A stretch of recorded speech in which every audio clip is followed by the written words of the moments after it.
भूमिपुत्र परियोजना प्रभावित सामाजिक संगठन नागोठाणे एवं वंचित बहुजन मथाड़ी श्रमिक संघ के अध्यक्ष एडवोकेट प्रकाश अंबेडकर के नेतृत्व में परियोजना के प्रमाण पत्र धारकों ने मुंबई के आजाद मैदान में अनिश्चितकालीन भूख हड़ताल शुरू कर दी।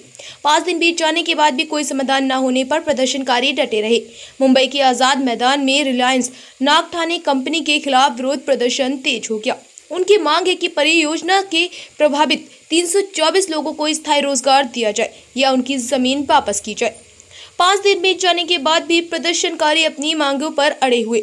भूमिपुत्र परियोजना प्रभावित सामाजिक संगठन नागोठाणे के अध्यक्ष गंगाराम मिनमिन पदाधिकारियों और परियोजना प्रभावितों ने चेतावनी दी है कि जब तक रिलायंस नागोठाणे कंपनी प्रशासन हमें नौकरी पर आने का बुलावा पत्र जारी नहीं करता और हमें स्थायी रूप से नौकरी पर नहीं रखता, तब तक अनिश्चितकालीन हड़ताल जारी रहेगी।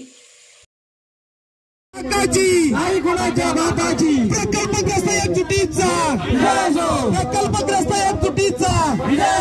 एकतर कायमस्वरूपी नोकरी द्या, नाहीतर जमिनी परत करा। एकतर कायमस्वरूपी नोकरी द्या, नाहीतर जमिनी परत करा। एकतर रिलायन्स कंपनीमध्ये नोकरी द्या, नाहीतर जमिनी परत करा। एकतर रिलायन्स कंपनीमध्ये नोकरी द्या, नाहीतर जमिनी परत करा। जमीन आमच्या हक्काची, नाही कोणाच्या बापाची। जमीन आमच्या हक्काची, नाही कोणाच्या बापाची। प्रकल्पग्रस्त एकजुटीचा, प्रकल्पग्रस्त एकजुटीचा कोण बोलताय देणार नाही, कोण बोलताय देणार नाही। जमीन आमच्या हक्काची, नाही कोणाच्या बापाची। जमीन आमच्या हक्काची, नाही कोणाच्या बापाची। एकतर कंपनीमध्ये नोकरी द्या। मी रोशन रमेश जांभेकर भूमिपुत्र प्रकल्पस्थ नागोठाणे चोळे उपाध्यक्ष 24 जून 2025 रोजी मंत्रालयामध्ये सौमिक मॅडम ज्या मुख्य सचिव आहेत महाराष्ट्राच्या यांच्या अध्यक्षतेखाली जी मीटिंग झाली त्या मीटिंगमध्ये कलेक्टर प्रकाश आंबेडकर साहेब व आमची कमिटी ही उपस्थित होती। त्या उपस्थितीमध्ये सौमिक मॅडम यांनी असे आदेश दिले कलेक्टरला की कायमस्वरूपी नोकरीमध्ये 323 लोकांना सामावून घ्या 2 महिन्याच्या आत। त्याची अंमलबजावणी कलेक्टर साहेबांनी ही अजूनपर्यंत केली नाही व आमची 2 महिने चालढकल करून आमचे दिवस फुकट घालवले। त्यामुळे आम्ही पुन्हा एकदा 7 तारखेला आझाद मैदानावरती उपोषणाला बसलेलो आहोत व आजचा आमचा उपोषणाचा 5वा दिवस चालू आहे। तर माझी अशी मागणी आहे का जर मुख्य सचिवाचे आदेश जर कलेक्टर साहेब जर मानत नसतील तर त्यांच्यावरती पहिल्यांदा हक्कभंगाची कारवाई झाली पाहिजे व मुख्य सचिवांना माझी अशी विनंती आहे की आपण आमची मीटिंग लवकर मंत्रालयात घेऊन कंपनीला व कलेक्टरला या दोघांना सूचित करावे की यांना कंपनीमध्ये कायमस्वरूपी नोकरीसाठी सामील करून घ्यावे, अन्यथा आमचं आमरण उपोषण हे असंच चालू राहील जोपर्यंत आम्हाला जॉईनिंग कॉल भेटत नाही तोपर्यंत। आज आम्ही या आझाद मैदानावर उपोषण घेतला। त्या उपोषण संदर्भात आमच्या जे प्रकल्पग्रस्त आहेत लेडीज आहेत त्यांना अंघोळीला पाण्याची प्रॉब्लेम येतोय आणि लोकांना एवढा तकलीफ होतं उन्हात पावसात उभा राहून हे रिलायन्स अधिकारी म्हणजे नागोठाण्याचे रिलायन्स अधिकारी वरिष्ठ ते चालढकल करत असल्यामुळे छेल करत चाललेला आहे त्याचा आणि सर्व आंदोलनांचा प्रकल्प असताना एवढा त्रास पडतोय तर काही लोक आजारी पडत असताना आता बालासाहेबांनी आम्हाला पाठिंबा दिला। भीमराव आंबेडकर साहेब 3 तारखेला आपल्या 6 तारखेला आले होते, 8 तारखेला आले होते।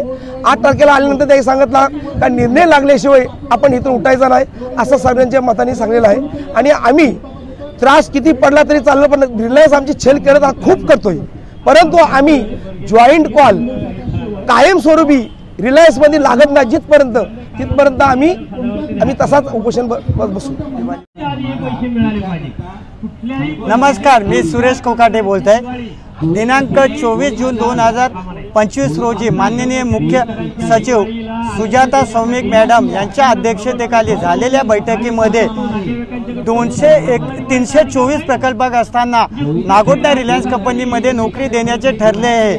त्याची जबाबदारी 2 महिन्यामध्ये करण्यासाठी माननीय जिल्हाधिकारी किसन जावले साहेब यांच्यावर सोपवलेले आहे।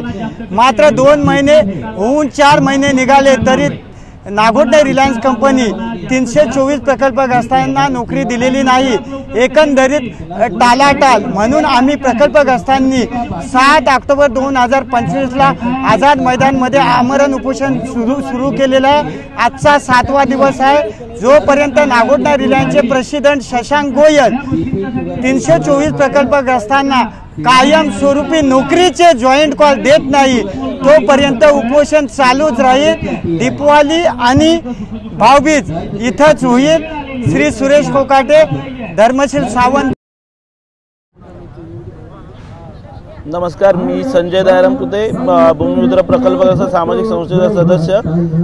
आज आम्ही गेली कित्येक वर्ष हा संघर्ष करत आहोत।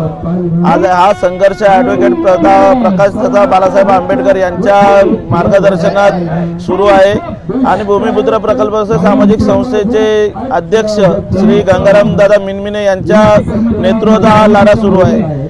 आज या लढ्याला कुठेतरी शासन दरबारी निर्णय झालेला आहे। मुख्य सचिव महाराष्ट्र राज्य यांच्या अध्यक्षतेत झालेल्या 24 जून 2025 रोजीच्या बैठकीमध्ये 324 प्रकल्प बाधित प्रमाणपत्रधारकांना, प्राधान्य प्रमाणपत्रधारकांना कायमस्वरूपी नोकरीत घेण्यासंदर्भातला निर्णय झाला होता। निर्णयाच्या अनुषंगाने जिल्हाधिकारी रायगड यांनी तात्काळ 7 दिवसामध्ये सर्व 324 प्रकल्प बाधित प्रमाणपत्रधारकांचे बायोडाटे जमा करून त्याच्या संदर्भात कंपनी व्यवस्थापनावरती आदेश जाहीर करायचे होते। आदेश जाहीर केले असताना कंपनी व्यवस्थापन सांगते की प्रकल्प बाधित प्रमाणपत्रधारकांना ठेकेदारीत घेण्यासाठी आम्ही तयार आहोत, परंतु आजपर्यंत शासन दरबारी असा कोणताही कायदा उपलब्ध निर्माण झालेला नाही की प्रकल्प बाधित जे कोणी शेतकरी असतात त्यांना जे प्रमाणपत्र दिले जातात त्या प्रमाणपत्रावरती त्यांना ठेकेदारीत घेण्यासंदर्भातला GR उपलब्ध झालेला नाही, कायदा उपलब्ध झालेला नाही। तर जर असं असेल तर त्या ठिकाणी कुठेतरी जिल्हाधिकारी हे कंपनी प्रशासनाला, कंपनी व्यवस्थापनाला कुठेतरी सहकार्य करत आहेत आणि त्यामुळे उर्वरित जो काही न्याय आहे, जो कायमस्वरूपी नोकरीचा हक्क आहे, तो कुठेतरी डावलण्याचा प्रयत्न माननीय जिल्हाधिकारी रायगड हे करत आहेत। तरी जिल्हाधिकारी रायगड यांच्यावरती कायदेशीर कारवाई मुख्य सचिव यांनी करावी अशी आमची प्रामुख्याने मागणी आहे आणि त्यानंतर रिलायन्स व्यवस्थापन या कायमस्वरूपी नोकरीसाठी टाळाटाळ करत आहे तर त्यांच्यावर सुद्धा कायदेशीर कारवाई होणे गरजेचं आहे।